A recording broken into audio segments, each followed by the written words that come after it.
আমাদের বিরুদ্ধে বদনামের কোনো অভাব নেই। যে যেভাবে পারছে সেইভাবেই দিনদারদের বিরুদ্ধে বদনাম করছে। সেই বদনামের জন্য আমরা নিজেরাও কিছুটা দায়ী। ইসলামের শিক্ষা সবার জন্য ভালোবাসা। যে যত বেশি ঘনিষ্ঠ তাকে তত বেশি ভালোবাসবে, কিন্তু যে ঘনিষ্ঠ নয় তাকেও ভালোবাসবে। ভালোবাসা হবে কেবলই আল্লাহর জন্য। ভালোবাসাও শিখতে হবে। সবাই ভালোবাসা জানে না, বোঝে না। এটা গভীর জিনিস, সূক্ষ্ম জিনিস। তোমাকে অনেক ভালোবাসি, কিন্তু যন্ত্রণা কম দেয় না। একদিকে বলে তোমাকে অনেক ভালোবাসি, আর ভাত কেন নরম হলো এই জন্য কৈফিয়ত চায়। এই স্ত্রীকে নসিহত করার একদম দরকার নেই। তাহলে এই যে বেপর্দা করে নামাজ পড়ে না ঠিকভাবে, কি করবো? কিছু করার দরকার নেই। ভালোবাসো, ওষুধ একটাই। আমাদের স্বামীরা স্ত্রীর আবেগের মূল্য দেয় না, আর আবেগের মূল্য না দিলে এটা মারাত্মকভাবে আহত করে। ভালোবাসার শক্তি বিশাল শক্তি। মানুষকে জয় করার জন্যে এর চেয়ে বড় অস্ত্র আর নাই। তো পারস্পরিক মহব্বত, ভালোবাসায় গভীরতা আনয়ন, এটা একটা দরকারি জিনিস। একে অন্যকে ভালোবাসা, এটা আমাদের দিনের এক গুরুত্বপূর্ণ শিক্ষা। নবী করিম সাল্লাল্লাহু আলাইহি ওয়াসাল্লাম তো বলেই দিয়েছেন, মুমিন হতে পারবে না যতক্ষণ না একে অন্যকে ভালোবাসো।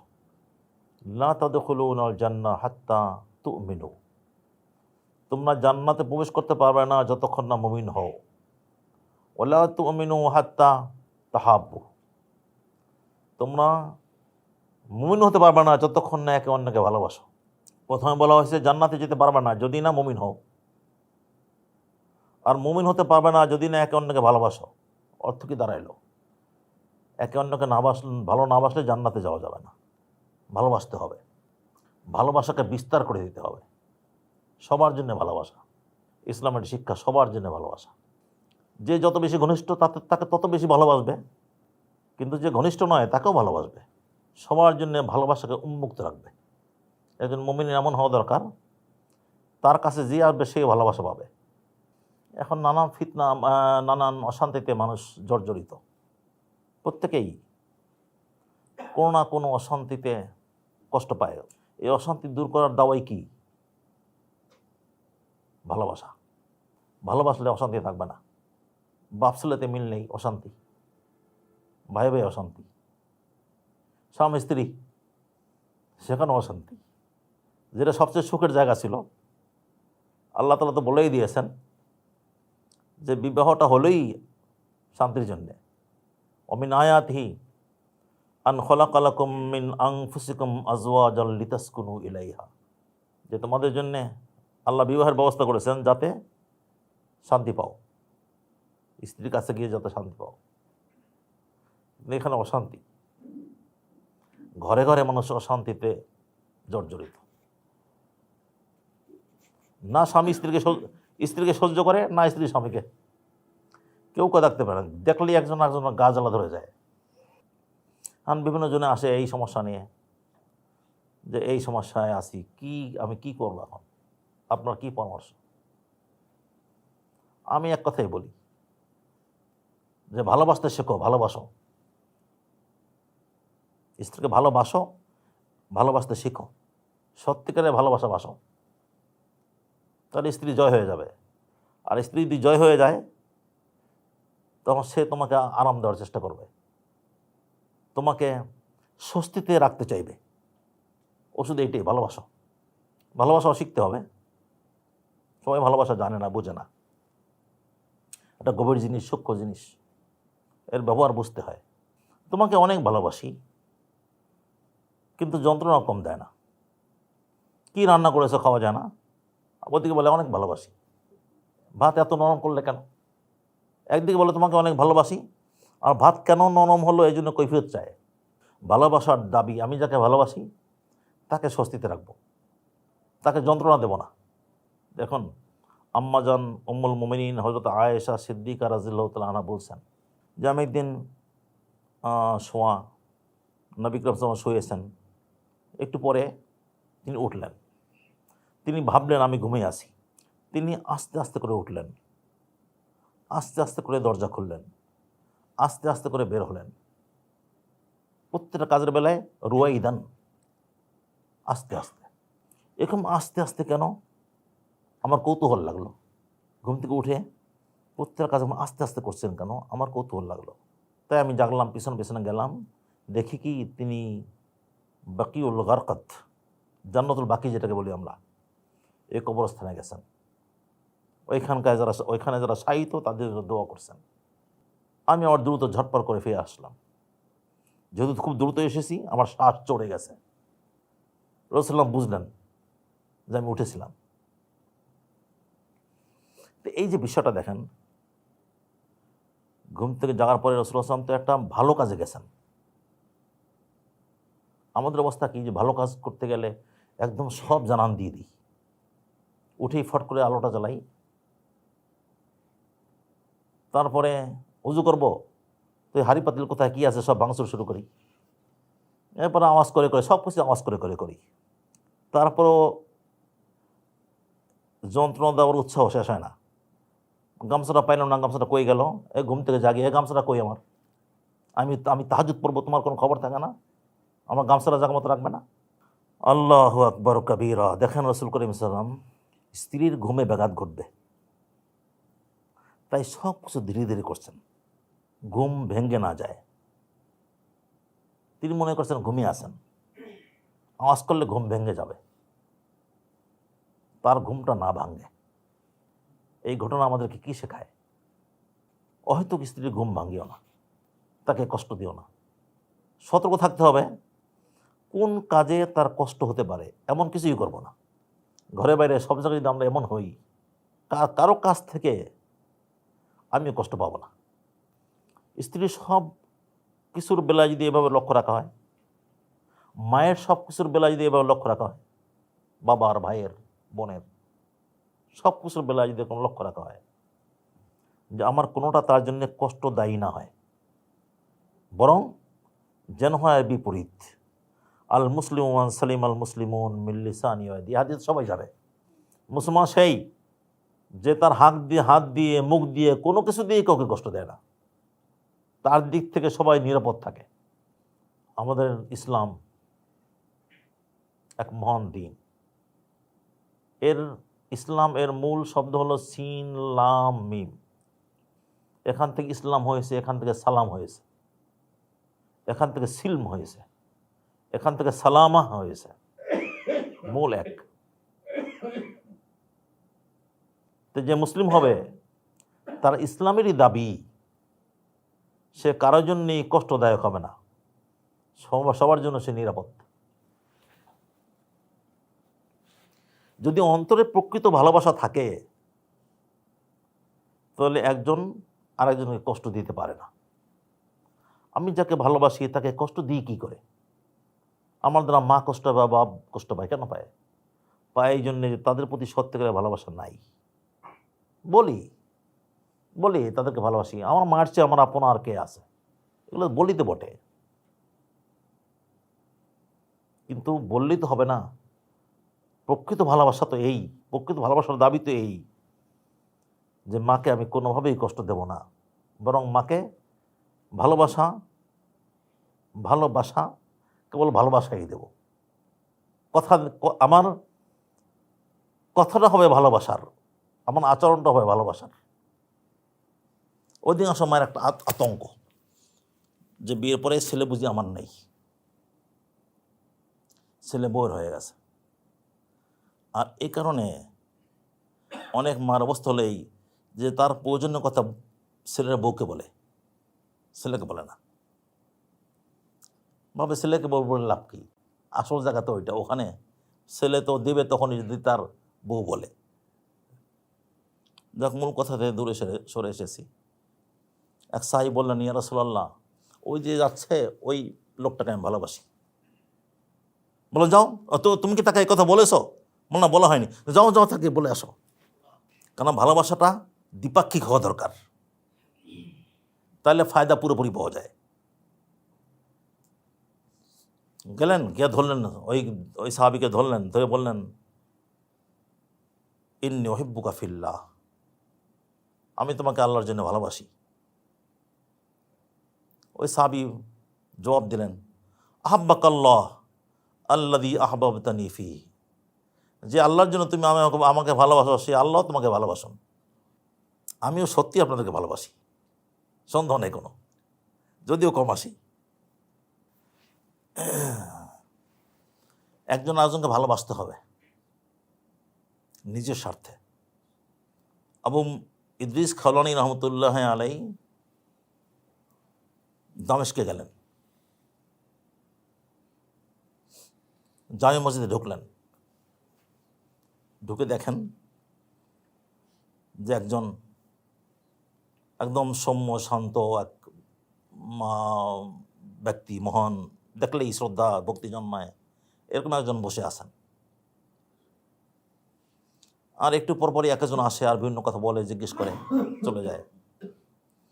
উনি বুঝলেন যে মসজিদের উনি মধ্যমণি, তাই জিজ্ঞেস করলেন যে ইনি কে? বলা হলো ইনি রাসূলুল্লাহ সাল্লাল্লাহু আলাইহি ওয়াসাল্লামের সাহাবী হযরত মুআয ইবনে জাবাল, একেবারে শীর্ষ একজন সাহাবী। সাহাবীদের মধ্যে একদম প্রথম কাতার যদি গণা হয় তাদের মধ্যে একজন তিনি। রাসূল করিম সাল্লাল্লাহু আলাইহি ওয়াসাল্লামের অনেক স্নেহভাজন, আস্থাভাজন, খুবই প্রিয় সাহাবী। তার সম্পর্কিত অনেক সুন্দর সুন্দর কথা হাদিসের কিতাব সময় আছে। তো ইনি মুআয ইবনে জাবাল, তার সম্পর্কে আছে যে হাসরের ময়দানে ওলামার পতাকা তার হাতে থাকবে। সাহাবীদের মধ্যেও একজন বিশিষ্ট আলেম তিনি ছিলেন। তো ওই দিন তিনি সাক্ষাৎ করার সুযোগ পেলেন না। পরের দিন মসজিদে আগে আগে আসলেন, এসে দেখেন নামাজ পড়ছেন, অপেক্ষা করলেন। নামাজ শেষ হতেই কাছে গেলেন, সালাম দিয়ে বললেন, আনা ওহিব্বুক, আমি আপনাকে ভালোবাসি। বলে সত্যি? আল্লাহর কসম তুমি আমাকে ভালোবাসো? তিনি বললেন, ওয়াল্লাহি ইন্নী লাহিব্বুক, আল্লাহর কসম আমি আপনাকে ভালোবাসি। তিনবার এভাবে হলো। তৃতীয়বার যখন বললেন ওয়াল্লাহি ইন্নী লাহিব্বুক, আল্লাহর কসম আমি আপনাকে ভালোবাসি, তখন তিনি তার কাপড় ধরে টান দিলেন, একদম নিজের কাছে নিয়ে আসলেন। এরপর বললেন, আবশির, সুসংবাদ শোনো। সামিতু রাসূলুল্লাহ সাল্লাল্লাহু আলাইহি ওয়াসাল্লাম ইয়াকুল, আমি রাসূলুল্লাহ সাল্লাল্লাহু আলাইহি ওয়াসাল্লামকে বলতে শুনেছি, ক্বাল আল্লাহু তাবারাকা ওয়া তাআলা, আল্লাহ তাআলা বলেন, ওয়াজাবাত মাহাব্বতি লিল মুতাহাব্বিনা ফিয়া, ওই সমস্ত লোকের জন্য আমার ভালোবাসা অবধারিত যারা একে অন্যকে ভালোবাসে আমারই জন্যে। ওয়াজাবাত মাহাব্বতি, আমার ভালোবাসা ওয়াজিব, অবধারিত, নিশ্চিত। আল মুতাহাব্বিনা ফিয়া, যারা একে অন্যকে ভালোবাসে আমারই জন্যে। তো ভাবুন দেখি, আল্লাহর জন্য একে অন্যকে ভালোবাসা কি মূল্যবান জিনিস। এটা থাকলে আল্লাহর ভালোবাসা পাওয়া যায়, নিশ্চিত পাওয়া যায়। যে আল্লাহর জন্য যদি ভালোবাসা হয় তো নিশ্চিত আল্লাহ তাআলার ভালোবাসা পাওয়া যাবে।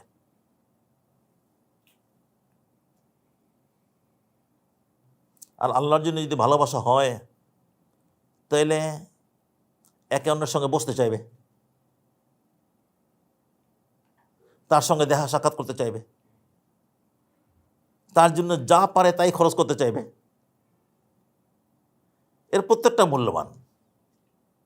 এই হাদিসই পরে বলা হয়েছে, অল মুতাজালিসিনা ফিয়া, ওই সমস্ত লোকের জন্য আমার ভালোবাসা ওয়াজিব যারা একে অন্যের সঙ্গে বসে।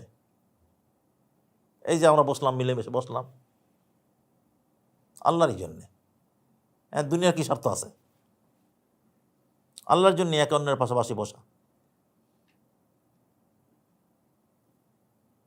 পরে বলছেন, অল মুতাজাবিরিনা ফিয়া, যারা একে অন্যের সঙ্গে সাক্ষাৎ করে আমারই জন্যে, আল্লাহর জন্যে একে অন্যের সঙ্গে সাক্ষাৎ।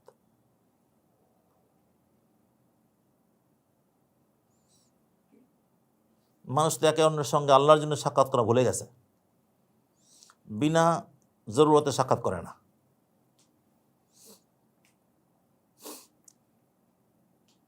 এর আগের উম্মতের কথা বলা হয়েছে, এক ব্যক্তি অন্য এক গ্রামে যাচ্ছিল, রাস্তার মোড়ে একজনে জিজ্ঞেস করলো, কই যাও? বললো অমুক গ্রামে। কেন, সেখানে তোমার কি জরুরত? অমুক আমার ভাই আছে, সেই ভাইয়ের সঙ্গে দেখা করব।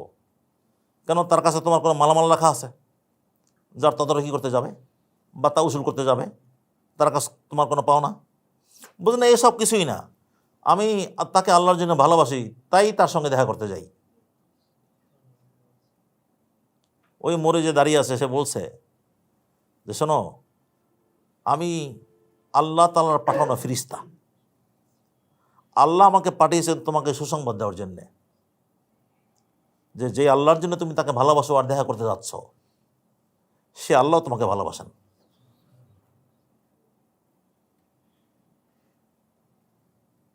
তা আমরা দেখা করতে যাই বিশেষ জরুরত হলে তাইলে। আর এটা তো এমন একটা অবস্থা এখন দাঁড়িয়েছে যে বিশেষ জরুরত যদি না থাকে আর যাই তার কাছে, সেও বলবে যে ভেজাল কেন, শুধু শুধু আসছে, কোনো কাজ নেই, কোনো নেই, শুধু শুধু আমার সময় নষ্ট করতে আসছে। সময় নষ্ট করা নয়, সময়কে কাজে লাগানো। সময় তো ওইটাই কাজের, যার বিনিময়ে আখিরাতে কিছু পাওয়া যাবে, যার বিনিময়ে আল্লাহর কাছে কিছু পাওয়া যাবে। কেবল সময় কি? সময়, সম্পদ, শ্রম, যা কিছু এর মধ্যে কাজের ওইটাই যেটা আল্লাহর জন্য হয়। আল্লাহর জন্য যদি না হয় তাহলে সবটাই অকাজের, সবটাই বৃথা, সবটাই নষ্ট। আম্মা জান আয়েশা সিদ্দিকা রাদিয়াল্লাহু আনহা ছাগলের গোশত সব বিতরণ করে দিলেন। ছাগল জবাই হয়েছিল, রসুল করিম সাল্লাল্লাহু আলাইহি ওয়াসাল্লাম একটা কাজে বাইরে গেলেন, আর এদিকে গোশত বিতরণ করা হচ্ছে। ক্ষণিক পরে আসলেন, জিজ্ঞেস করলেন ছাগলের কিছু বাকি আছে কি? বললেন হ্যাঁ, একটা জিরা বাকি আছে, আর কিছু নেই। জিরা হলো সামনের যে পা, পা থেকে নিয়ে একদম শরীর পর্যন্ত যে অংশটা, এটা হলো জিরা। তো বললেন আয়েশা, ওই জিরাটাই নাই, আর সব বাকি আছে। ওই জিরাটাই নাই, সব বাকি আছে। কারণ আল্লাহর জন্য বিতরণ করছো, এ তো আল্লাহর জন্য এত জমাই আছে, আর ওটা খাবে শেষ, কোনো কাজের না। তাই যা কিছু আল্লাহর জন্য হয় ওইটাই কাজের। তাই যদি কেউ আমার সঙ্গে সাক্ষাৎ করতে আসে আর খুশি মনে আমি তাকে গ্রহণ করি, আল মুতাজাফিরিন ফি, একে অন্যের সঙ্গে সাক্ষাৎ, সে আমার সঙ্গে সাক্ষাৎ করতে আসলো, আমিও তাকে সাক্ষাৎটা দিলাম, আমাদের জন্যে আল্লাহর মহব্বত অবধারিত। এ সময় তো কাজে লাগলো। আমরা এটাকে বেকার নষ্ট মনে করি, কাজে লাগে মনে করি যে যেই সময়ে এর বিনিময়ে কিছু টাকা পয়সা পাওয়া যায়।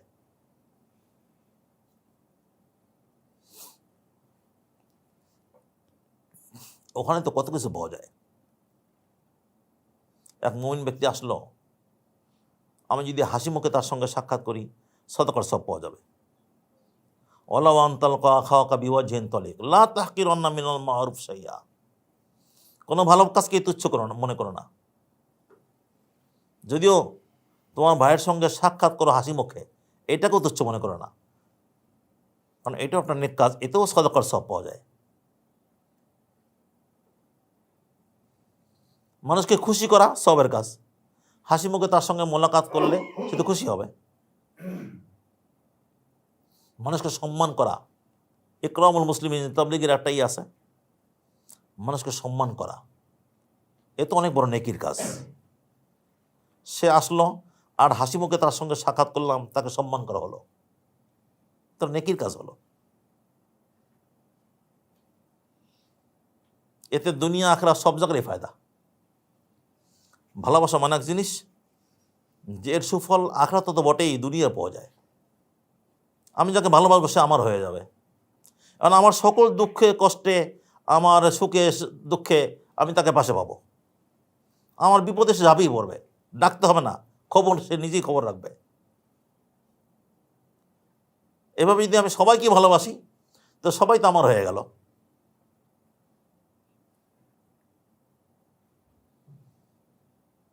যেই কথা দিয়ে শুরু করছিলাম, ঘরে ঘরে যদি এরকম হয়,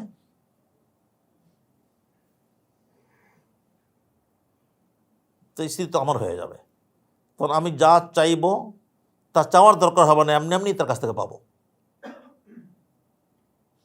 বিশেষত আমরা যারা দিনের উপরে চলতে চাই তাদের জন্য এটা খুব বেশি জরুরি। আমরা চাই আমাদের স্ত্রীরাও যেন দিনের উপরে পুরোপুরি চলে, সেজন্য পর্দা করে, সেজন্য ঠিকভাবে নামাজ পড়ে,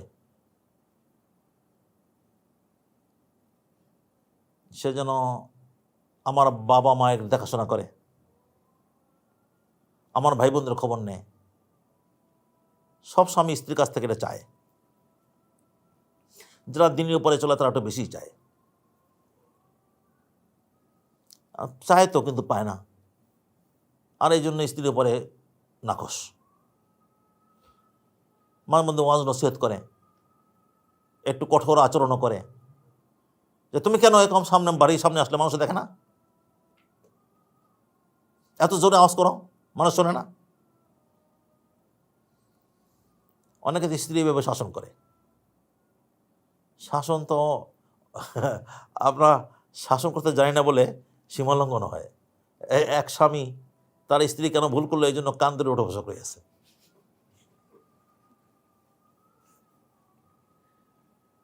তুমি এটা কেন বললে, এরকম কথা কেন বললে, ধরো কান ধরো, এখন উঠা বসা করো।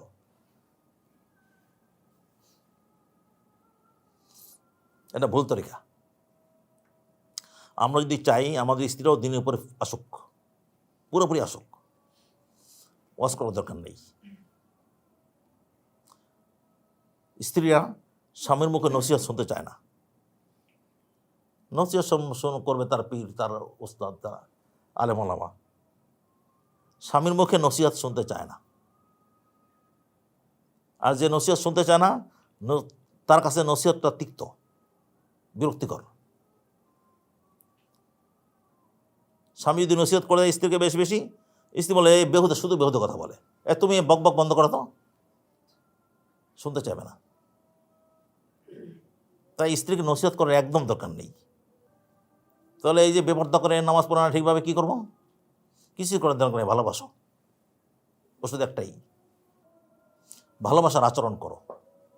কেবল মুখে ভালোবাসি বলা নয়, মুখেও বলো, কিন্তু কাজে কাজে দেখাও, যাতে সে মনে করে, স্ত্রী মনে করে যে দুনিয়ায় আমাকে সবচেয়ে বেশি ভালোবাসে আমার স্বামী। তখন তার মনটা জয় হয়ে যাবে। তখন সে নিজেই খুঁজবে আমি কি করলে আমার স্বামী খুশি হবে। নিশ্চয়ই আমি যে পর্দা করি না তার মনে যেন কত কষ্ট, সে পর্দা শুরু করে দেবে। আমি নামাজে গাফলাতি করি, নিশ্চয়ই তারা পছন্দ নেয়, নিজে নিজে নামাজ পড়বে। এটা পরীক্ষিত। পলিটেকনিকের এক ছাত্র তার বোনকে খুব শাসন করত। বোন কলেজে যায়, পর্দা করে না, তো এই নিয়ে তার সঙ্গে তার ভীষণ ঝগড়া, একদম মারামারি হওয়ার উপক্রম। মাঝে মধ্যে এমন হয়। আমার কাছে নালিশ করছে তার বোনের বুদ্ধি, আমার বোনটা এরকম এরকম। আমি তাকে বললাম তুমি কেন নসিহত করতে চাও, শাসন তার উপরের। তো এই যে এমন করে এগুলো ছেড়ে দেবো, বলছে ছেড়েই দাও, সে ওইভাবে চলুক। তুমি আজকে থেকে আর কখনো তোমার বোনকে নসিহত করবে না, শাসনের প্রশ্নই আসে না। বোনকে ভালোবাসা দাও। এখন থেকে যখনই বাড়ি যাবে বোনের জন্য উপহার নিয়ে যাবে। সে উপহারটা দিনী বই হওয়া দরকার নেই,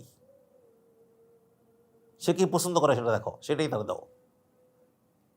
এমনকি সে যদি গল্পের বই পছন্দ করে ওইটাও তুমি কিনে দাও, তাকে খুশি করো।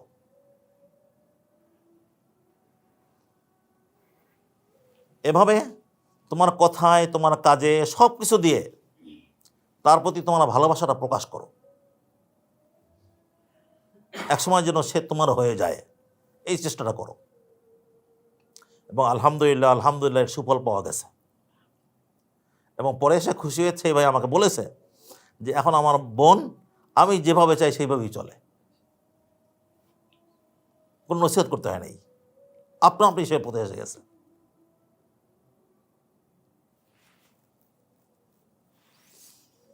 এর নজির দিলে অনেক দেওয়া যাবে। যে ভালোবাসার দ্বারা কেমনি মানুষকে সুপথে আনা যায়। রসুল করিম সাল্লাল্লাহু আলাইহি ওয়াসাল্লাম জীবনভর তাই করেছেন, ভালোবেসে গেছেন। কি ভালোবাসা বাঁচতেন আমাদের মায়েদেরকে। ওই যে করছিলেন, জুতো সেলাই করছিলেন, আর আম্মাজান সুতা কাটছিলেন।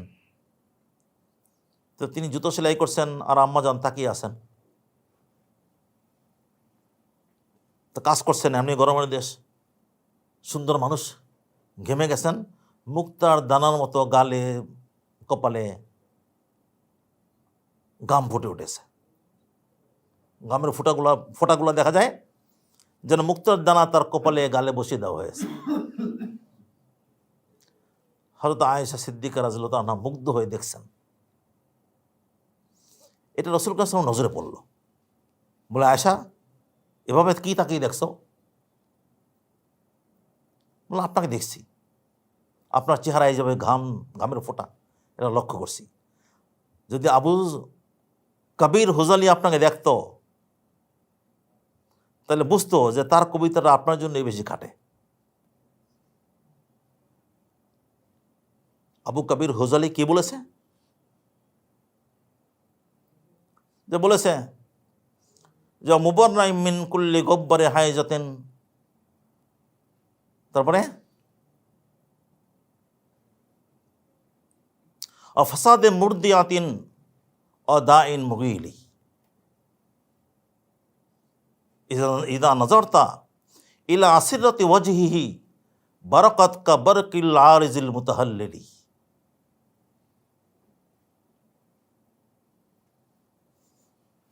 যে রাসূল করিম সাল্লাল্লাহু আলাইহি ওয়াসাল্লাম এমনভাবে জন্ম নিয়েছেন যে মায়ের দিক থেকেও কোনো মন্দ রোগের আসর তার মধ্যে আসে নাই, আর ধাত্রী মা দুধ মায়ের দিক থেকেও কোনো মন্দ রোগের আসর তার মধ্যে আসে নাই, আর কোনো বাজে রোগ এমনও তাকে আক্রান্ত করে নাই। তুমি যদি তার চেহারার দিকে তাকাও তাহলে দেখতে পাবে যে মেঘের ভিতরে যেমন বিদ্যুৎ খেলে ওইরকম তার চেহারা বিদ্যুৎ খেলছে। এটা শুনেই রাসূল করিম সাল্লাল্লাহু আলাইহি ওয়াসাল্লাম উঠে গেলেন, গিয়ে ধরলেন, চুমু দিলেন কপালে, বললেন, আয়েশা, মা সুরুরতি মিন্নি কা সুরুরি মিনকি। আয়েশা, তুমি আমাকে দেখে যা মুগ্ধ হয়েছো, আয়েশা, আমি তোমার প্রতি যতটা মুগ্ধ হয়েছি তোমার এই কথায়, তুমি আমার প্রতি ততটা মুগ্ধ হতে পারো নি। তুমি আমার প্রতি যা মুগ্ধ তার চেয়ে অনেক বেশি মুগ্ধ আমি তোমার এই কথাতে হয়েছি। যেন এই যে আবেগের মূল্যায়ন, আবেগেরও মূল্যায়ন করতে হয়। আয়েশা সিদ্দিকা রাদিয়াল্লাহু আনহা আগে আবেগ প্রকাশ করেছেন, আর কিভাবে তার মূল্য রাসূল করিম সাল্লাল্লাহু আলাইহি ওয়াসাল্লাম দিয়েছেন। আমাদের স্বামীরা স্ত্রীর আবেগের মূল্য দেয় না, আর আবেগের মূল্য না দিলে এটা মারাত্মকভাবে আহত করে। আমাদের একজনে চাদর কিনে এনেছে, চাদর, বিছানা চাদর। তার স্ত্রী ওই চাদর কেটে বালিশের কভার বানিয়েছে আর চাদরটাকে সেলাই করেছে। এটা বিছিয়ে স্বামীকে ডাকছে, দেখে যাও। স্বামী তখন অন্য কাজে ব্যস্ত, তো বললো, আরে দেখবো, তুমি দেখো না আমি কাজে আসি। 2-3 বার ডাকছে, সারা পায় নেই। স্বামী বিরক্ত হয়েছে, স্ত্রী তো মহা খেপা খেপছে। এমনই গণ্ডগোল হয়েছে, এমন এই গণ্ডগোল মেটানোর জন্য এখন আবার সালিশ ডাকো।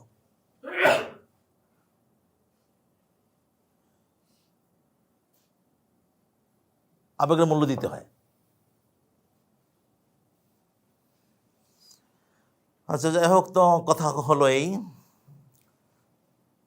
যে আমাদের ভালোবাসাকে বিস্তার করে দেওয়া উচিত। আজ বড়ই ফিতনার জামানা, ঘরে বাইরে সব জায়গায় ফিতনা, এবং আমাদের বিরুদ্ধে বদনামের কোনো অভাব নেই। যে যেভাবে পারছে সেইভাবেই দিনদারদের বিরুদ্ধে বদনাম করছে। সেই বদনামের জন্য আমরা নিজেরাও কিছুটা দায়ী। এসব অনেকখানি ঘুচে যাবে যদি আমরা রাসূল করিম সাল্লাল্লাহু আলাইহি ওয়াসাল্লামের এই সুন্নতকে ব্যবহার করি, যে মানুষকে ভালোবাসবো, এবং যে যত বেশি ঘনিষ্ঠ তাকে তত বেশি ভালোবাসবো। ভালোবাসা হবে কেবলই আল্লাহর জন্যে।